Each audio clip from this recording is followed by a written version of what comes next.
Hey, thought I would talk about coming out of the spiritual closet. Like, why do I feel safe to do that right now? Why now? Why not before? You know, for years I have been a seeker. I've been a spiritual seeker. When I was, I'm really, I mean, since I was a little kid. When I was 10 years old, I remember reading Jonathan Livingston Seagull by Richard Bach, and I understood it. So even from an early age, I was kind of into questioning everything, trying to understand the nature of humanness and why we behave the way we behave and what's up with all of that. Not from a psychological side of things. Yeah, I've been interested in the behavioral science side of things, but not so much that I really wanted to become a therapist or a psychologist or anything like that. For me, it was always kind of underpinned by this spiritual seeking, this understanding about how we're part of something bigger than ourselves.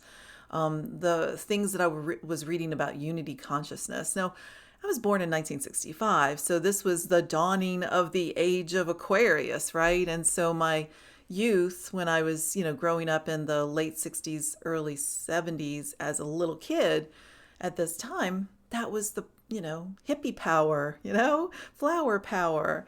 Hell no, we won't go. And so there was the kind of influence that I was having at the time, I'm sure, and what I was born into and that energy that I was born into, that probably, the timing and everything. So why now? I mean, why not all my life if I was kind of born into that sort of thing? I don't know. I studied history. I have my degree in writing, but my minor is in history. I was so fascinated by history. Again, studying humans, a very interesting species we are. And, all the stuff I read about the Inquisition and the horrible things that they've done to people who have had different beliefs, who walked a different line, who chose to question the dogma, the doctrine, what happened to them physically. I mean, they were tortured. This wasn't just end the life or ostracize them, send them off on their own, which is horrific enough. They actually tortured them. They actually did horrible things to them physically. So there was this danger, this sense of danger that I've always felt about that. And that's why I just kind of kept things to myself. Not to mention, you say some things, especially to friends, and of course, high school is the crucible, right, where you go through and try to figure out your identity. And when you say things about your exploration, and they look at you funny, or they're like, well, "I'm not going to hang out with you. You're weird." And you're in the sense of wanting to belong and try to find your place. Yeah, think a lot of those things kind of drive those kinds of decisions where you just want to can't shut yourself down, but you definitely don't want to share yourself out there, except for a few like close friends that you talk to that are also weird and wonderful, and they want to talk with you about these things, and so you can come out of the spiritual closet with them. And I was very fortunate in that my mother was very much a spiritual seeker too.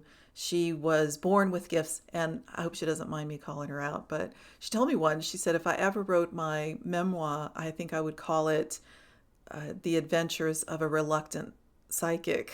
So I think that says right there what I mean, being influenced by someone who has psychic abilities. I don't have those psychic abilities like my mother has, but it does run in our family, and it's not surprising to me that I do have some gifts and some propensity toward, the not just spiritual seeking, but having mystical occurrences and experiences.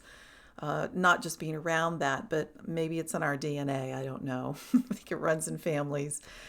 It's just a situation that I think that, over time, with age and experience and wisdom and getting to the point where I'm not caring as much, all the work I did on myself over the years to detach from being the people pleaser, trying to please others, seeking harmony so that we can avoid conflict, codependency, if you want to call it that, dealing with and being in relationship with narcissistic people who tend to make it all about them. And so it was really good for someone who's introverted and kind of reflective and quiet like me to hang in those kind of relationships, right? So that anyway, a whole combination of these things kept me in the spiritual closet. It's not like I could turn it off and stop seeking. I always have. It's just I haven't been public about it. I haven't been talking about it. I had a major mystical experience. I've had many through my entire life, but I had this major one happen to me in the year 2008. And it just blew everything open for me. And it's been continuing and continuing unrelenting since then with the insights and the experiences. So I haven't talked about it like publicly. Part of it is don't want to cross the streams, right? Keep your professional life separate from your personal life. And that's one of the things that I was taught growing up. I think that is part of it too. So let me know if any of this is resonating with you. Okay. I can't be the only Gen Xer who's like looking at life and looking around and saying, whoa, look at all these people just freely talking about their spirituality, freely talking about angels, freely talking about their experiences. And they're not using terms that are freaky like the occult. They're using terms that are kind and nice like metaphysical, mystical. These are new times we're in. We're in new energies, we're in new times. It feels like I've finally come full circle in my life, born into the age of Aquarius and now experiencing the age of Aquarius, if you want to get really, really woo-woo about it. And that's the thing. I tend to be a pretty practical person, pretty down to earth, and which is why I like trees so much, very earthy. And the thing is, it just surprises me how urgent I feel about actually speaking out and talking about these things.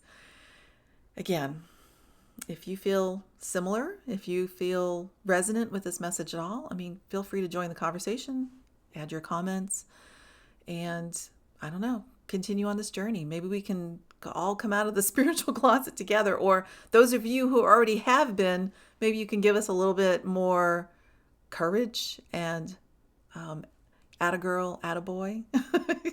We would appreciate it. Okay.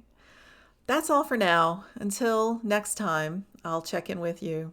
You have a great, awesome day and shine like you're meant to shine.